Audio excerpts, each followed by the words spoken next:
जी अस्सलाम वालेकुम, क्या हाल है? सब लोग खैरियत से हैं? पाकिस्तान तहरीक इंसाफ ने इलेक्शन कमीशन के उस फैसले को चैलेंज करने का फैसला कर लिया है जिसमें इंट्रा पार्टी इलेक्शंस को कॉलअदम करार दिया गया था। अब ये पार्टी किस जगह पे किस वक्त ये फैसला चैलेंज कर रही है, ये हम आपको आज के वीलॉग में बताएंगे। और इलेक्शन कमीशन ने सुप्रीम कोर्ट ऑफ पाकिस्तान के सामने सरेंडर कर दिया है। कैसे सरेंडर किया है ये भी हम आपको आज के वीलॉग में बताएंगे। और इसके साथ साथ इलेक्शन कमीशन का जो रिजल्ट देने वाला सिस्टम है उसके बारे में खबर गर्दिश कर रही है कि वो बैठ गया, यानी अभी इलेक्शन हुए नहीं है और उससे पहले जो सिस्टम जिसने रिजल्ट देने हैं वो बैठ चुका है। वो कैसे बैठा है ये हम आपको आज के वीलॉग में बताएंगे। और परवेज खटक साहब के एक इंटरव्यू ने तहलका मचा दिया। उन्होंने इमरान खान साहब को धोखेबाज करार दे दिया। क्या वाकई इमरान खान साहब ने कोई परवेज खटक साहब के साथ धोखा किया था? ये भी हम आपको आज के वीलॉग में बताएंगे। और इसके साथ साथ नईम बुखारी साहब के कुछ नए फरमूदात सामने आए हैं, वो बड़े ही मजेदार हैं, बड़े दिलचस्प हैं और वो भी इमरान खान साहब से रिलेटेड हैं। ये भी हम आपको आज के वीलॉग में बताएंगे। हम सबसे पहले परवेज खटक साहब की तरफ आते हैं। परवेज खटक साहब इमरान खान साहब के इंतहाई करीबी साथी थे और इंतहाई बुजुर्ग और समझदार किस्म के साथी भी थे। और आपको याद होगा कि 2013 से जो खैबर पख्तूनख्वा में गवर्नमेंट बनी थी उसमें परवेज खटक साहब चीफ मिनिस्टर थे। और यह कहा जाता था कि परवेज खटक साहब की मेहरबानी से, उनकी परफॉर्मेंस की वजह से पाकिस्तान तहरीक इंसाफ वफाक में हुकूमत बनाने के काबिल हुई है। और हमेशा इमरान खान साहब परवेज खटक साहब के 5 साल दौर को अपनी कामयाबी करार देते थे। लेकिन जब 2018 के इलेक्शन हुए तो परवेज खटक साहब को ना तो खैबर पख्तूनख्वा में दोबारा चीफ मिनिस्टर बनाया गया और ना ही बहुत अच्छी वजारत दी गई। लेकिन इसके बावजूद परवेज खटक साहब इमरान खान साहब के इंतहाई करीबी रहे। यहां तक कि चौधरी परवेज इलाही साहब के साथ जो डील थी और वो पाकिस्तान मुस्लिम लीग नून की डील के बावजूद जो की गई थी वो परवेज खटक साहब ने की थी। और परवेज खटक साहब के कहने पे चौधरी परवेज इलाही साहब अपने घर से उठ के इमरान खान साहब के पास चले गए थे और वहां फिर इमरान खान साहब ने उन्हें कहा था कि मैं आपको चीफ मिनिस्टर बना रहा हूं पंजाब का। और उसके बाद एक कंट्रोवर्सी, एक कन्फ्यूजन क्रिएट हुआ था जो आपको याद होगा। और उससे चौधरी बरादरान के खानदान के अंदर टूट फूट हो गई थी। उस टूट फूट के अंदर और उस डील के अंदर भी परवेज खटक साहब शामिल थे। फिर जनाब बाजवा साहब को 6 मरतबा इमरान खान साहब की तरफ से एक्सटेंशन की ऑफर हुई और उसमें 6 मरतबा में से 4 मरतबा परवेज खटक साहब ये ऑफर लेकर गए। और परवेज खटक साहब वो शख्सियत है जिन्होंने DGISI के दफ्तर में बैठ के उनके फ़ोन पे जनाब बाजवा साहब से बात की थी और इमरान खान साहब की तरफ से जनाब बाजवा साहब को ताहयात एक्सटेंशन की ऑफर की थी। और फिर उसके बाद भी जब भी फौज के साथ कोई ताल्लुकात इस्तवार करने होते थे या कोई मैसेज लेके जाना होता था तो परवेज खटक साहब ही इमरान खान साहब के साथ होते थे और इमरान खान साहब का मैसेज वहां पे पहुंचाते थे। और इसी तरह एस्टैब्लिशमेंट अगर कोई मैसेज देना चाहती थी तो परवेज खटक साहब वो वाहिद आदमी होते थे या वाहिद लीडर होते थे जो एस्टैब्लिशमेंट का पैगाम इमरान खान साहब के पास लेकर आते थे। तो परवेज खटक साहब इंतहाई करीब होते थे। ये पता ये चला कि मार्च 2022 तक, उस वक्त जब इमरान खान साहब ने यहाँ पे जुडिशल कॉम्प्लेक्स के अंदर आके अपनी प्रेजेंस शो करनी थी, उस वक्त तक कहा जाता था परवेज खटक साहब के साथ उनके बड़े गहरे ताल्लुकात हैं।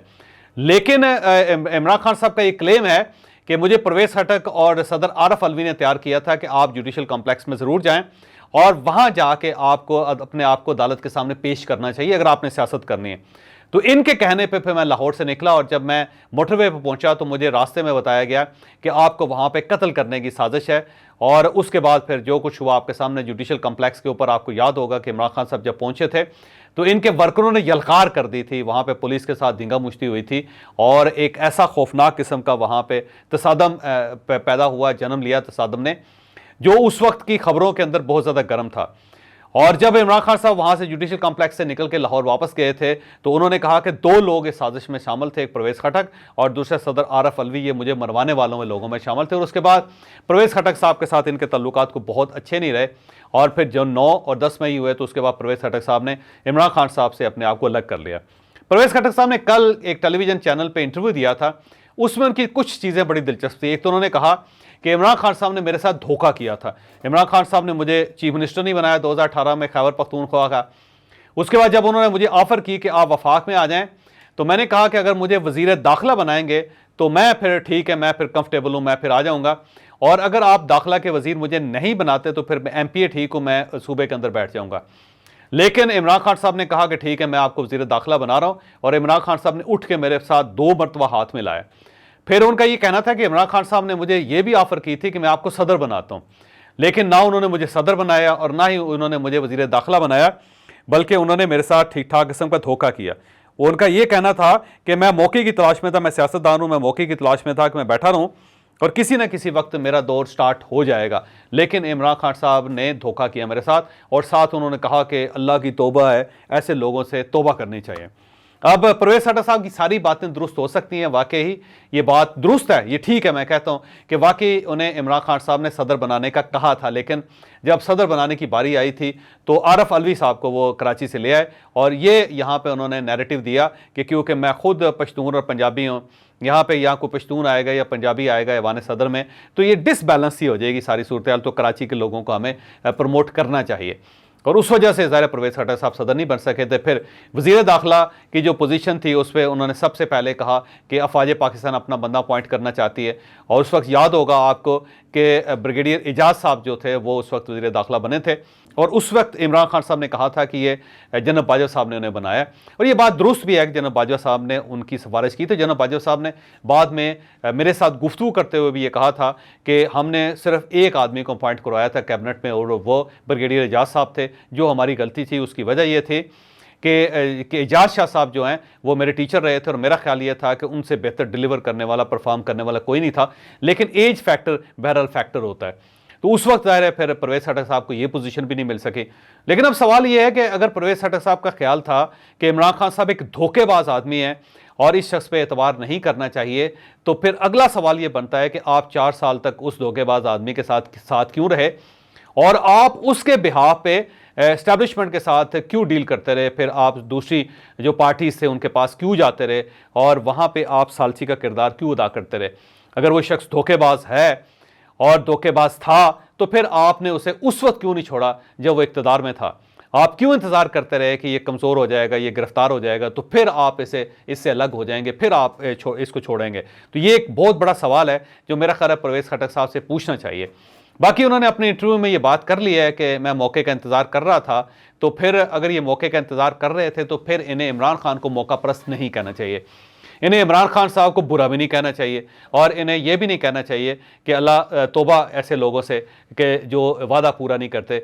तो परवेज़ खट्टर साहब भी तो ज़ाहिर है फिर उन लोगों में शामिल हैं जो अपने मौके का इंतज़ार करते रहे, और जब तक इक़्तिदार की बहारें रहीं वो उस वक्त तक इमरान खान के साथ रहे। लेकिन जब इमरान खान साहब के ऊपर मुश्किल वक्त आया तो ये छोड़ के अपनी पार्टी को लग करके तो ये पेशावर में बैठ गए, और फिर वहाँ से ये तहरीक इंसाफ के ऊपर डेंट डालने की कोशिश कर रहे हैं। बल्कि उन्होंने पाकिस्तान तहरीक इंसाफ पार्लियामेंटेरियन बना के उसे रजिस्टर भी करवा लिया, और शायद ये अब बल्ले का निशान भी लेना चाहते हैं। तो एक साइड पे अब इमरान खान और दूसरी साइड पे परवेज़ खट्टर साहब, अगर इन दोनों को तराजू में रखा जाए तो आप खुद अंदाज़ा लगाएं कि कौन सा ऐसा शख्स होगा जिसका तराजू नीचे जाएगा। तो मेरा ख्याल है अगर इस धोखाबाजी और अल्लाह तौबा के इस बाज़ार के अंदर अगर हिसाब लगाया जाए तो परवेज़ खट्टर साहब इमरान खान साहब से आगे निकल गए, क्योंकि ये उस वक्त का इंतज़ार करते रहे जब इमरान खान साहब जेल में हो, और फिर ये उनकी पार्टी को या उनकी पार्टी के बड़े चैप्टर को लपेट के फ़रार हो जाएं। तो अब ये सिर्फ पेशावर में नहीं बैठे हुए, बल्कि इन्होंने पाकिस्तान तहरीक इंसाफ पार्लियामेंटेरियन में बनाई है, और ये उस चीफ मिनिस्टर को भी अपने साथ ले गए हैं, महमूद खान को, जिसके ये 4.5 साल तक खिलाफ होते थे। तो इससे आप करैक्टर का अंदाज़ा लगा लीजिए। यहाँ पे नईम बुखारी साहब का भी एक इंटरव्यू चला है, उसके कुछ